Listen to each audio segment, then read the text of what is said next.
وازاي تعرف اذا كان المحتوى بتاعك بيجيب نتيجه ولا شغل على الفاضي، وازاي في نفس الوقت تعلي قيمه شركتك علشان لو جيت تبيعها او تقيمها توصل لاعلى سعر. ولو ما حسبتش خطواتك صح هتلاقي نفسك بتشتغل وفي الاخر مفيش لا ارباح ولا عملاء ثابتين. طب ازاي تقيس نجاح المحتوى؟ اول حاجه مفيش حاجه اسمها انا حاسس المحتوى ناجح او الناس بتحب الشغل بتاعي، احنا هنا بنتكلم بالارقام، وفي 3 مؤشرات رئيسيه لازم تتابعهم. اول حاجه الريتش، وده عدد الناس اللي شافوا المحتوى بتاعك. مثال على ده لو انت عامل فيديو عن ازاي تختار الخشب الصح للمطبخ، لو شافوا 50,000 واحد يبقى انت كده قدرت توصل لعدد كويس من الناس. بس خلي بالك الوصول لوحده مش كفايه. تاني حاجه السي تي ار، وده عدد الناس اللي شافوا المحتوى وعملوا خط، ضغطوا على رابط، كلموك، او حتى دخلوا على صفحتك شافوا شغلك. يعني لو 50,000 شافوا الفيديو و5000 دخلوا تابعوك او سالوا على الاسعار، ده مؤشر قوي ان المحتوى مش بس بيتشاف، ده كمان بيشد. تالت حاجه الكونفرجن، ده بقى العيار التقيل، كام واحد من الناس اللي اتفرجوا اشتروا منك. يعني لو 500 كلموك و50 اشتروا يبقى انت كده ماشي على الطريق الصح. فمهم جدا انك تتابع الارقام دي على كل بوست او فيديو علشان تشوف ايه اللي اشتغل وتعمل منه اكتر. تعال اقول لك ازاي تستهدف عملاء الدخل العالي او كلاس A. الناس فاكره ان العملاء اللي معاها فلوس مش بيشوفوا سوشيال ميديا، ودي اكبر خرافه. العملاء دول موجودين على فيسبوك وانستجرام ويمكن حتى تيك توك،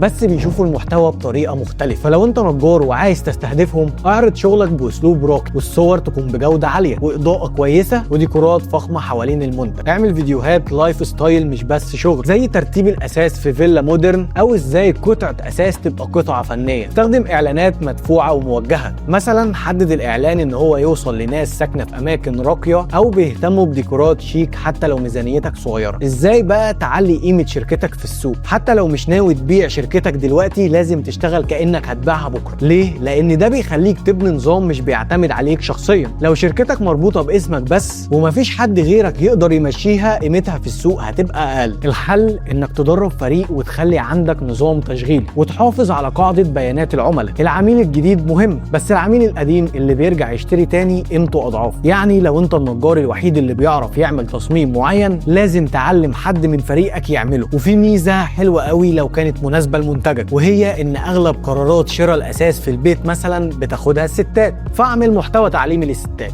ازاي تختاري كنبه تريح ظهرك، او الوان اساس اللي تفتح النفس في الشتاء. وخليك نشيط على المنصات، حتى لو بتبوست مره خلي عندك وجود دائم. تواصل مع العميل كانك بتكلم واحد صاحبك، ده بيبني ثقه اكبر. طب ايه الاخطاء بقى اللي 90% من الناس بتقع فيها؟ انك بتعتمد على ترشيح الناس ليك بس، ده خطر، لان لو الترشيحات دي وقفت البيزنس بتاعك هيقف. تاني حاجه تجاهل الارقام، المحتوى من غير متابعه زي شغل من غير فواتير. تالت حاجه انك تهمل العملاء القدام، دول تكلفتهم اقل انك تقدر تبيع لهم تاني. فكل اللي انت محتاجه انك تبدا من دلوقتي، نزل محتوى يومي على فيسبوك وانستجرام، جرب استراتيجيه الملاحظه في كل فيديو او بوست، ابعت هدايا مفاجاه لعملائك بعد سنه من الخدمه، استثمر في اعلانات صغيره للمحتوى الناجح، شارك في جروبات مهنيه عشان تتعلم من تجارب غيرك. واوعى تنسى التسويق مش بيع، التسويق بناء ثقه. لما بتساعد الناس بمعلومه او فكره انت بتحط نفسك في دماغهم، ولما هيجي وقت الشراء انت اول واحد هيجي في دماغهم. فلو مهتم اعمل لايك وشير وسبسكرايب، ونشوفكم في الفيديو اللي جاي.